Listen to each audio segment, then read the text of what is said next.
Hi, I'm David Katzmaier from CNET. I'm here at Sony's New York event concurrent with IFA, and I'm standing with Phil Molyneux, who's the president and COO of Sony Electronics. How are you doing today, Phil? I'm doing very well, thank you. Wonderful. So, Phil, you guys introduced a bunch of new products today. Can you give me a quick rundown of the most exciting product that you really introduced today? So we'll start with the 4K TVs. We've introduced two new 4K Ultra High-Definition TVs from Sony, the X850A, a 55-inch version and a 65-inch version. And the 55-inch version, we're starting that pricing at $3,500 US. So we're really excited about that. And for those of you that don't know about 4K Ultra High Definition, it's 4 times the resolution of Full HD. Now, you guys are really aggressive with the 4K price cuts. It looks like you're the first to reach that $3,500 price point among the mainstream TV manufacturers out there. Can you give me an idea of why you're being so aggressive with those price points, why you're pushing 4K so quickly to such relatively low prices? We want more consumers to enjoy the experience of Sony 4K Ultra High Definition. We have unique technology in there in terms of how we upscale any input. In addition to that, we've just announced today our 4K native feature film download service along with TV episodes, etc. I mean, it is great that Sony is kind of the only guys doing the 4K content thing with this video distribution service. The TV, however, is relatively expensive. How do you sell 4K to a consumer who's saying to himself, you know what, I'm really happy with my 1080p TV, it's about $1,000 or $1,500 for the same size. Yeah. How do you convince the average consumer that 4K is worth the step up, especially when there's very little content despite your new service? Yeah, so very little content maybe on the native 4K content side, but we've got 70 movie titles, feature films, etc. We'll have 100 feature films and TV episodes by the end of the year. So that's the native side. On the other side, the upscaling capability of our TVs and the color reproduction, it's just quite unbelievable.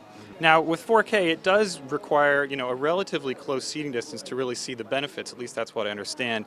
I mean, the TVs are really large, again, that you can really see this benefit for 4K. How do you address that issue, the fact that, again, 1080p looks really good on most people's TVs, and to see the difference in the benefit of 4K, don't you have to sit relatively close or experience content that is, again, a lot better than you would on a normal 1080p TV? So let me put it a different way, just so that we can frame this correctly.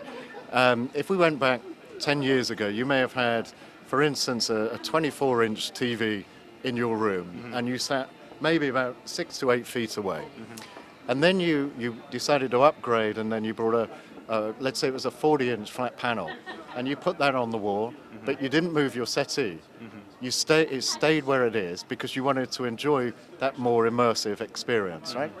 So now you can buy a 4K Ultra High Definition in 65-inch or 55-inch, put it on the wall, and no need to move your settee, or your sofa, I should say, in America, because now your field of view is full of that picture. And if you go to the theater today to see a movie in the theater, have a look. The screen now is your complete field of vision, and even the back seat, you've filled your vision. So that's the best experience that you can get.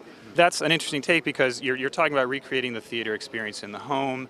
I've heard something called the Laffer Distance, which refers to the fact that most people still, even with today's HD TVs, sit around 9 feet away from their television. At that distance, is that something that you can appreciate with 4K, or do you actually at Sony have some information where you've actually seen that distance decrease in the home? Because I think that would be interesting.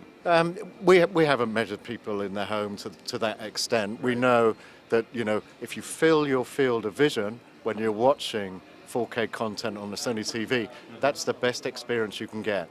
However, regardless whether you've moved your sofa back another 2 foot, you've still got 8 million pixels on that screen as opposed to 2 million pixels.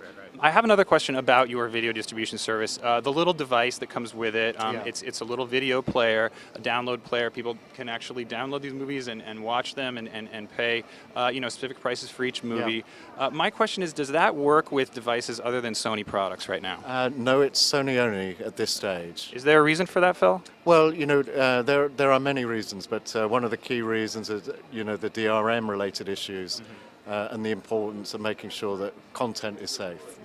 Is that something in the future that you'd want to do at Sony, is to maybe expand this to work with other manufacturers? I know you're talking about expanding 4K, letting everybody watch it. If you're the owner and the only people distributing this video service, wouldn't it be the kind of thing that you would want to distribute and make that device applicable to a lot of other TVs out there? Yeah, the same as with HD content. We have Sony Pictures as part of our company. Of course, they want to expand distribution, and of course we should expand distribution in due course.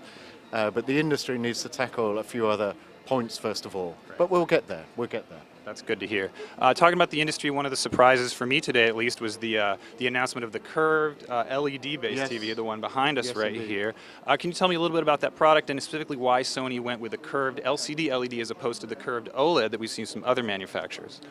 We think this is perhaps not mainstream consumer, but if you want this theatrical type effect and this curved, it kind of wraps around you and takes you deeper into the picture.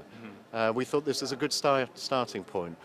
Oled technology, we've been shipping Oled technology in terms of screens on the professional side of our business for 2 years. So we know how to do it, but it takes time to get it to a point where it's commercially viable to bring it to consumers. I mean, one of the most exciting products at this year's CES was the 4K OLED product that you showed, which I understand is a joint development. The world's first. Are we going to be seeing that product next year? Yeah, in due course, you'll be seeing it. Yeah, we're working on that. Yeah. I love it. Well, thank you very much, Phil. My pleasure. Thanks very much. Good to see you.